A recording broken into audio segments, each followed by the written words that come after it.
Coming up in today's newscast, Prince William has finally made it to Israel. Israel has reportedly agreed to set up a seaport for Gaza in Cyprus, and Israeli researchers have just made a breakthrough that could stop cancer dead in its tracks.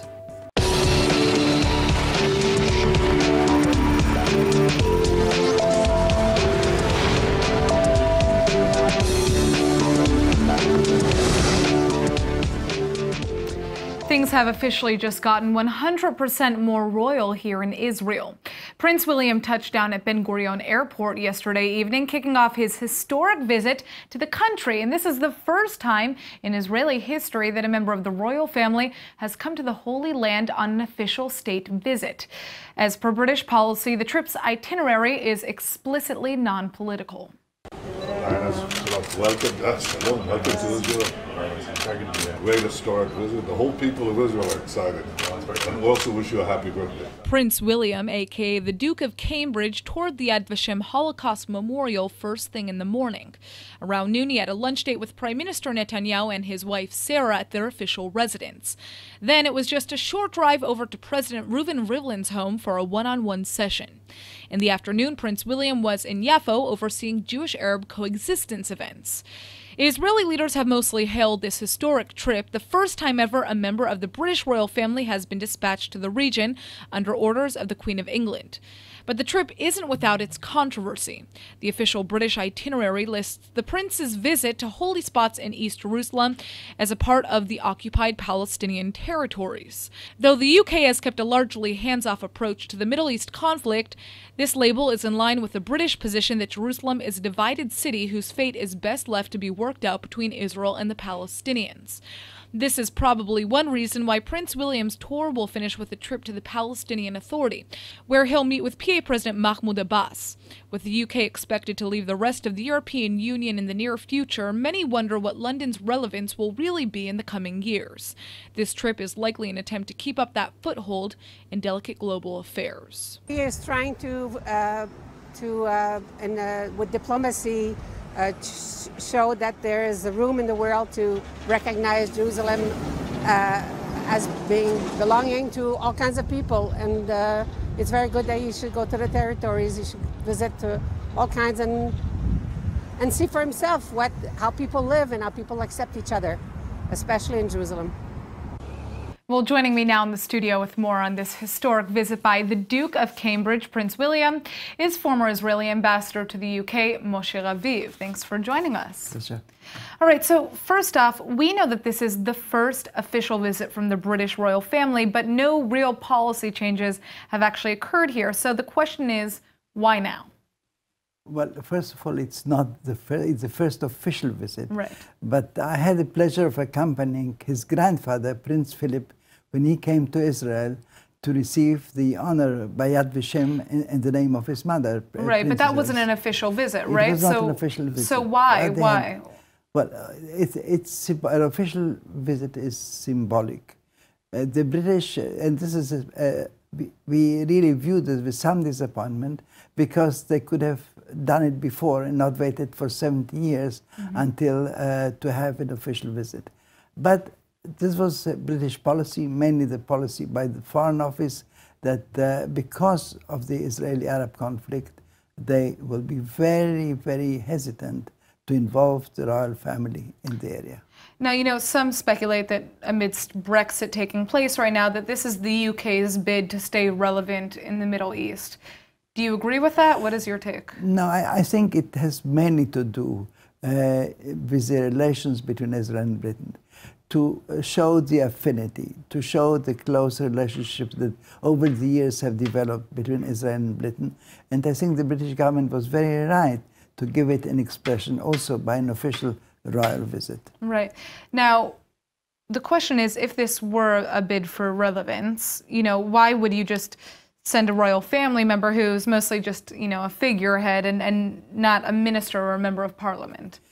Because we have plenty of visits by members of parliament and by ministers. There is no We have a range of dialogues that is, for years, is continuing. It was under Major, it was under Cameroon, and now under Theresa May.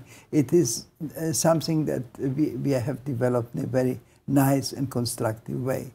Now, I think they have decided to make another move and to give it an expression, symbolically, to give it an expression by an official royal visit.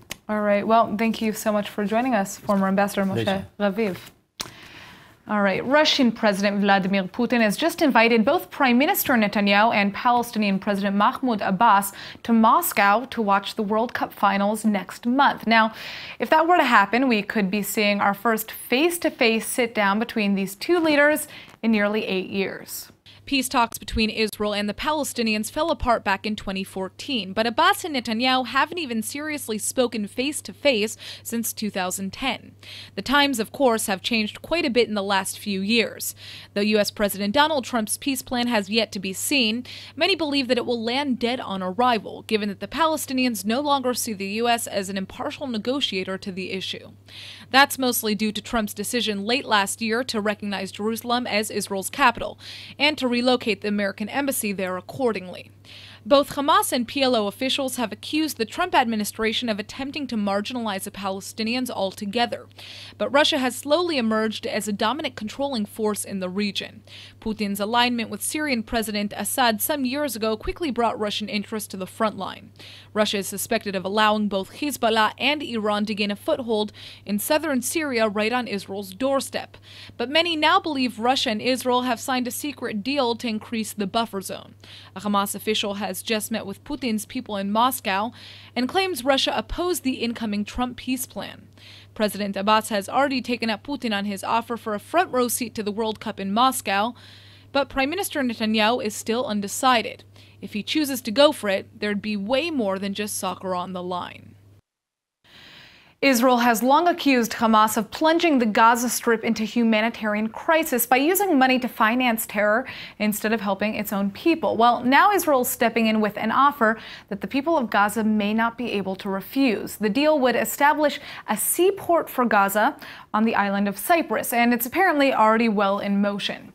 ILTV's Brett Allen Smith is here with the details. Thanks, Brett? Natasha. Hi. So this comes from Avigdor Lieberman's Department of Defense, actually. Now, the idea here is an offshore system of docks that would physically be located in Cyprus, but would funnel goods and trade exclusively for Palestinians in Gaza. Now, Israel would, of course, maintain a very firm security hold over the port, much as it does now with anything that comes in or out of the Strip, because they don't want weapons coming in or out. And the plan's still kind of coming into focus, but apparently Lieberman's already pitched to the president of Cyprus, and in just another few months we'll probably know a whole lot more of the logistics, how it would actually go down, but basically that's the idea. Well, I mean, it's certainly an ambitious idea, and so obviously Israel and Cyprus have already collaborated on this. Are the Palestinians likely to go for this idea? I mean, here's the thing. The Defense Department's not going even directly to present it to Hamas, which obviously controls infrastructure in the Strip. They're going to pitch it publicly to the 2 million Palestinians in Gaza as a kind of take it or leave it deal. And I think the strategy here is obviously to, let's say, undermine Hamas's leadership in the Strip, because if the people say, hey, this is great, this is just we've been campaigning for and fighting for, and Hamas doesn't go for it, that's really going to put Hamas in a bad place with the people that they say that they're governing. Having said that, there's another big condition here. Israel is willing to help assemble foreign funding to put this project make it happen, only if Hamas agrees to release 2 Israelis and 2 bodies of 2 IDF soldiers currently held in the Strip by Hamas. And those negotiations have rarely budged even an inch in the last few years. So that's a very big if that we're looking at right now.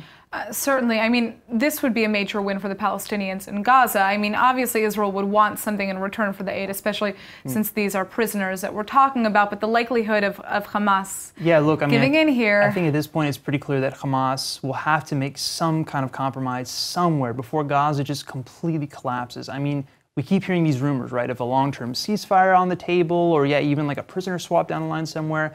But then, rockets get fired from the Strip, Israeli IDF forces counterattacks, and then the dance just kind of goes on and on. But at the end of the day, the people of Gaza, they really need help. I mean, they need medicine, food, electricity, all kinds of basic infrastructure. And of course, they need someone to prioritize that above all else and to organize it, which is not easy. It will be interesting to see if there's going to be a public push towards getting Hamas to budge on the issue of these prisoners, and if that will be effective, because I'm not I don't know if you know anything about this, but has there been any public push in terms of dealing with that specific issue? There's been a lot of push. It comes from, and now it's not just Israel pushing for it. You know, we have the Red Cross, we have NGOs fighting for it. I think other Arab nations have joined.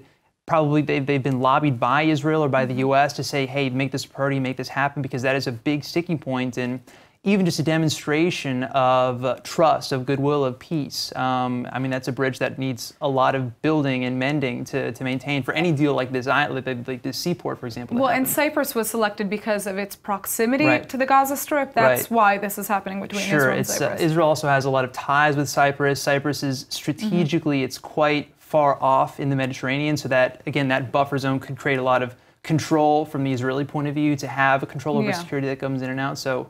All right. Well, we can only hope that Palestinian leaders will see it that way. And, you know, at the end of the day, the painful truth about this particular crisis is that it's been the average citizens of Gaza who have suffered the most. So hopefully, you know, something happens here. Thanks for joining us, Brett. Of course.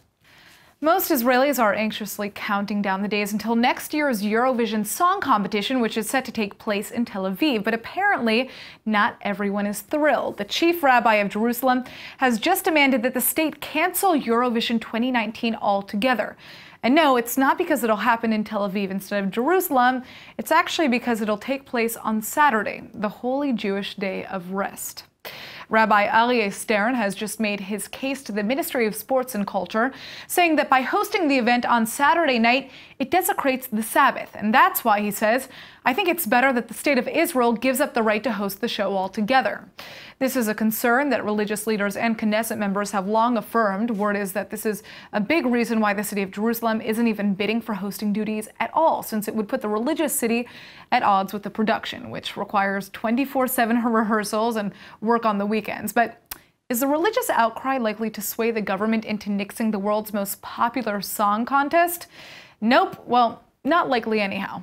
As a matter of fact, Prime Minister Netanyahu has actually just canceled the division of the country's public broadcaster in order to appease Eurovision bylaws. In Netanyahu's statement, he even says that he ran the problem by Israel's Attorney General, who told him that splitting the broadcaster would endanger Israel's chance to host Eurovision. As a result, Netanyahu is taking no chances and is nixing the risk altogether. A social media controversy concerning El Al Airlines has just exploded into a costly national boycott. A few days ago, the airline caved into the refusal of 4 ultra-Orthodox male passengers to be seated next to women. The ensuing conflict caused the flight to be delayed for over an hour at JFK Airport and reignited the debate of gender discrimination versus religious tolerance. Well, one of the biggest tech firms in Israel has just put its money where its mouth is. The company's CEO has announced that they won't do business with El Al until the policy is changed. This incident of ultra-Orthodox men refusing to be seated next to women isn't unique. Religious customs often demand Haredi men to be fiercely separated from most contracts with women. The practice, however, has often been deeply criticized as blatant gender discrimination. This is essentially the same position the courts took last year, ruling that it was illegal for El Al to force women to give up their seats at the demand of ultra-Orthodox passengers. Despite this legal precedent, the airline has been known to give in to these demands anyhow. According to eyewitnesses present on this week's flight, the Haredim passengers refused to even speak to female flight attendants who were trying to solve the problem. The situation escalated so quickly that nearly the entire crew was attending to the issue, rather than getting the plane ready for takeoff. As a result, the plane sat on the runway for over an hour. But for many, this is the world of Me Too, where women should be treated equally in any circumstance, especially in a public airline that they paid for with the law on their side. The boycott announced today by the head of Israel's NICE systems is a very clear line in the sand. CEO Barak Eilam says that his company won't do business with companies that discriminate against race, gender, or religion. NICE Systems is easily one of Israel's biggest and most lucrative tech firms, with profits over $1 billion annually. It looks like that threat may be a very real one. El Al has just promised that any passengers who make such demands in the future will be immediately dropped off the flight. There's just been yet another victory for chained wives, or Jewish women who are refused a religious divorce. The Knesset yesterday passed a new law that would allow non-Israeli Jewish women abroad the opportunity to apply for divorce in Israeli rabbinical courts. Now, the law was passed in a vote of 42 to 24 with 2 abstentions. And here with more is ILTV's Aaron Porras. So, Aaron, What are the details of this bill? Well, as you know, the issue of chained wives has been a very contentious one for a long time. And since without getting the get or the religious divorce document, a Jew cannot remarry. And, only the husband can issue the get. So the only exception to this is in extreme cases, which we've actually seen recently, and the rabbinical courts typically exhaust every other option, including sanctions, excommunication, and jail time here in Israel, before going over the husband's head. So what this law does is it paves the way for Jewish chained wives anywhere to get the get through Israel's rabbinical courts. So on the surface, this is amazing, but I understand that there are limits to this law as well, right? Yeah, first, the law will only be in effect for 3 years, and that's likely to function as a sort of trial period. Then with respect to the international cases, the religious courts will only be able to decide on the divorce itself, but none of the divorce-related issues like custody of children or separation of assets. Further, there are many requirements that must be met abroad before the case can actually be brought before the Israeli system. That being said, there are others who call this a watered-down version of the original bill for, many other reasons too. Originally, the bill would have applied to chained wives and husbands, but now only applies to wives. It was also set to apply to both Jewish religious and civil divorce proceedings, but the civil part was removed. And I also understand that there were fears raised in the Knesset by opposition Knesset member Yael Cohen-Paran, who argued that this really is just a power grab at the end of the day. Sure, yeah, that's definitely something that many people fear. Meretz MK Michal Rosen also raised concerns, pointing out that it's not even like Israel has this issue figured out locally, and yet Israel is now going to be able to decide on cases abroad, which is a good point. But clearly by the vote, people are excited by at least the prospect of more options in these terrible situations. All right. Thanks, Aaron. Thank you. By now, we're all pretty accustomed to the olive green shade of the common IDF uniform. The style has more or less stayed the same since the birth of the State of Israel, but now the Army is about to try out a little makeover. The IDF has just unveiled a first glimpse at a new look for combat troops. And I gotta say, it's got a nice sporty swagger to it. For the next couple of months, 330 combat soldiers will be part of this pilot program, testing out both the durability and the style of this new prototype uniform. As you can see, this one sports the camouflage look known in the field as the tiger stripe uniform. The pilot will be spread across different combat units in the military. This includes the paratroopers, a home front command, the 8200 intelligence unit, both air and naval units, and even the mixed-gender Bardellas and Lions of the Valley battalions. The lucky models, if you will actually be testing out two versions of the uniform: the work model for the field and the dress model for ceremonies. IDF designers have tailored them from special polyester fabrics to help them breathe. The current uniform, though incredibly durable, is made up of man-made fibers, which tends to get a bit stuffy in the heat. The new uniforms are also significantly lighter and more flexible than the current line, outfitted with Velcro patch spots and camouflage design. The new feature of an elastic waistline is an especially welcomed upgrade. Participants will put the new uniforms to the test over the course of the next month, and after an assessment, we'll see it replace the old uniforms entirely. But it's not just the men who are getting a makeover. Female combat soldiers are having their Tavor weapons swapped out for lighter American-made M16s. And their uniforms are also being redone for a better, more comfortable fit. Now, speaking of dressing for the part, the Jerusalem International Opera Masterclass, or GIOM, is back, and this year the productions will be none other than Don Giovanni and La Traviata. The spectacular performances will be held at the Tel Aviv Museum of Art, and here now with more is GIOM co-founder and director Pavel Mazar. Thank you for joining us. Hello, thank you for the invitation. So tell us about this masterclass. Okay. The Jerusalem International Opera Masterclass was founded 3 years ago. The main idea of the Masterclass is to support young singers in their career by creating the international network of musical employment and promote the opera arts. Interesting. So what is special about this year's productions? This years we have two productions, opera of Don Giovanni by Mozart and La Traviata by Verdi.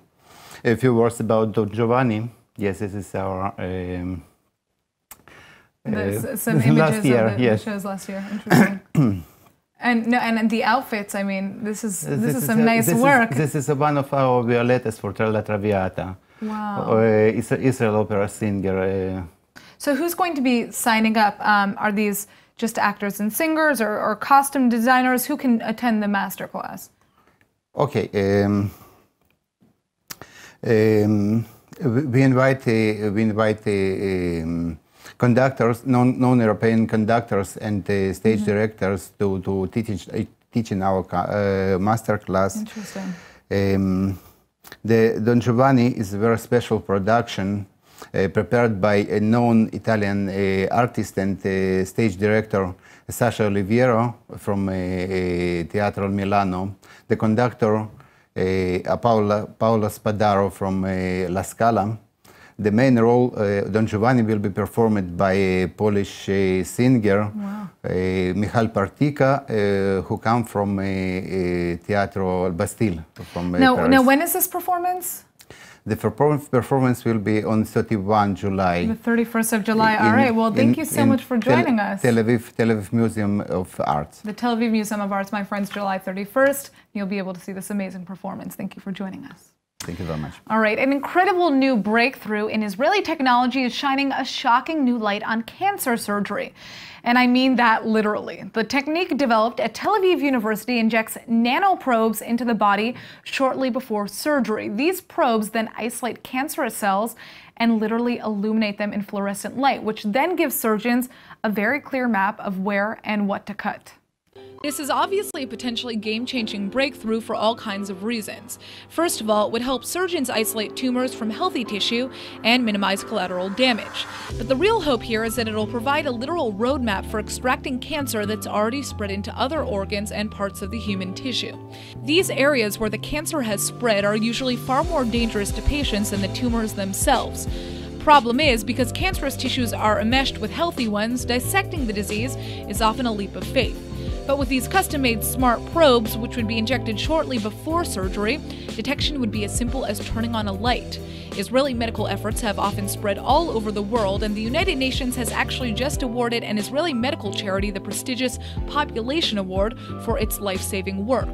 The organization Save a Child's Heart delivers complicated heart treatments to children in developing countries worldwide.